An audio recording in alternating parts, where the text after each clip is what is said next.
Hi there! Welcome back to the weird side of YouTube. This is not Teddy Bear Talks, even though I have my teddy bear ears on. This is Show and Tell, the series where I show you guys something and then tell you about it. Today, since I was already in the garb, and I've been planning on doing a show and tell episode about him, eventually I thought I might as well keep the makeup, keep the ears, and introduce you guys to Theodore.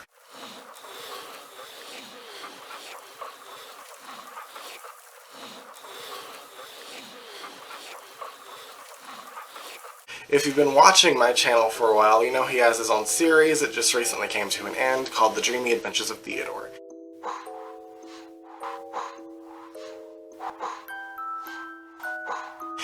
It is a prequel to my novel in which he is a humanoid, not a teddy bear.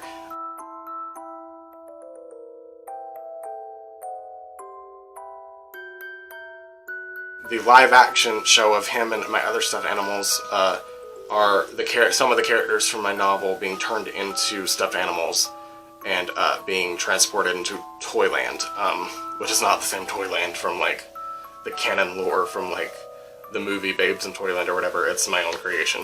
It's kind of like an afterlife, but there's a twist at the end. So,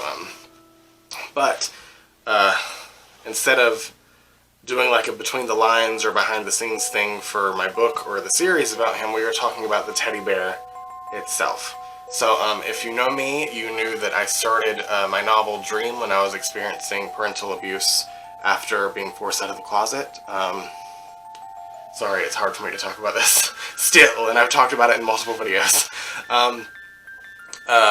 Long story short, my sister caught my first boyfriend and I kissing. It wasn't even sexual kissing, it was like literally just pop lip kissing. She tattled because she's a Christian and thought that it was bad. We've all grown since then. She and I and my mother.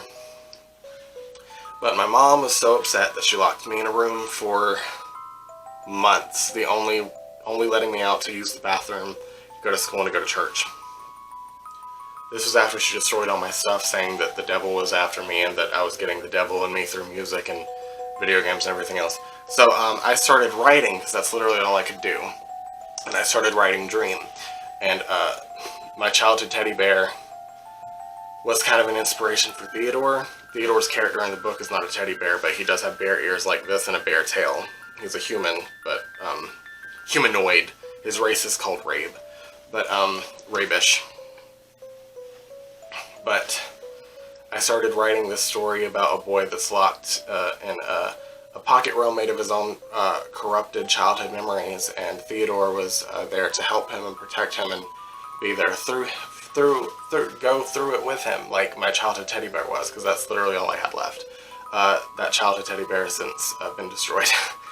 But he holds a special place in my heart, and Theodore will hold that space for him.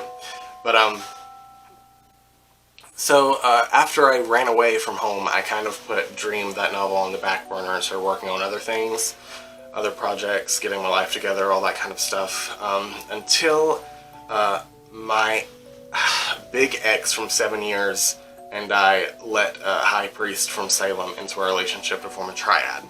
And the abuse I experienced in that relationship, which was even worse than the parental abuse, allowed me to dive back into the world of Halcyon, which is the pocket realm aforementioned when I was describing Dream. So I started writing in there more, and it helped me finish the book, which is insane.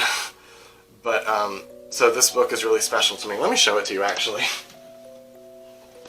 This is the novel. It's available on Amazon and Barnes & Noble. It's all about healing and forgiveness and choosing love over hate. And that's something that bothers me. Every time I tell people that I forgive my abusers, including my parents and my exes, they're like, why would you forgive them for hurting you like that? And I feel like people think that forgiveness is like letting it go and just accepting the behavior and letting them keep doing it. No, that's not the case. You kick them out of your life and then let it go. You forgive them, but they've blown it. They don't have that space in your life anymore. Once that pain has reached a threshold, it's done. I don't understand. I guess I was taught differently than other people, but forgiveness for me is not accepting this bad behavior and letting it continue. Forgiveness is letting go of the pain that you're holding on to, that they instilled into you, because it's not really your pain.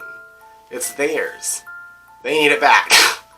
Let it go with them. Out the fucking door is what forgiveness is for me. And moving on with your life. That is what this book is about. It is not about putting up with abuse. Like, every time I just try to describe this book, people are like, that sounds problematic. Well, a lot of good things are problematic, but I don't think it's problematic at all, honestly. I think it's a really good message. If I didn't think it was a good message, I wouldn't have put it out there. But the full title is Dream, a surreal and psychedelic gay romance fantasy novel. But we are on a different subject. I just wanted to tell you guys where he came from. So after I left that abusive relationship and the book was basically finished, the story was finished, it still needed editing and everything, I came back home to the South. I was in Salem, Massachusetts. So I was living with a couple of my friends and trying to get my life back on track, had a job, was doing well, and then I met my current fiance, Jonathan, and we went out to eat, and he was very sweet, and I was talking to a couple guys, just like trying to feel my oats or whatever, trying to like loosen up from the baggage that I had, you know, just like seeing guys, loosey-goosey, whatever it took me, wherever the night took me is where I ended up. But I fell in love with him almost like instantly, and I feel like he did the same. He felt the same, because our second date, I had mentioned to him about Dream, a book that I've been working on since I was a kid, and it was about me dealing with abuse or whatever. And I told him about Theodore and how Theodore is representative of my childhood teddy bear, and I had lost him. So he took me to not Barnes and Noble. Why am I thinking Barnes and Noble? It's because I have a book in my hand.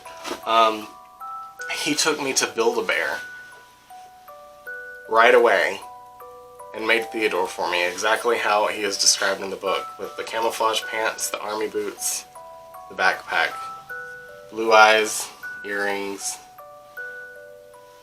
He did that for me. And because of that, I think Jonathan is my Theodore in real life. I know that he's definitely the one I want to spend the rest of my life with, because I came home thinking that I was just used up garbage. I was like 28, 29. My life seemed over. I had nothing going for me. I had a job in Salem, but my entire paycheck went to the third in our relationship, and for a whole year I didn't see a dime of the money. I was sick, I was tired, I just felt worthless and gross, and Jonathan really lifted me up to the sun. And so without him, Theodore would not exist. The live-action prequel series of my book would not exist. I don't even think I would have gotten this published. No, that's true. I wouldn't have gotten Dream published without Jonathan. So, that is why the book itself is dedicated to him.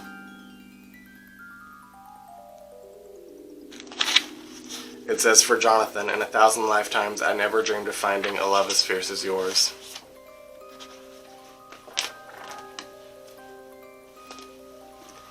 So, hopefully you guys like this video.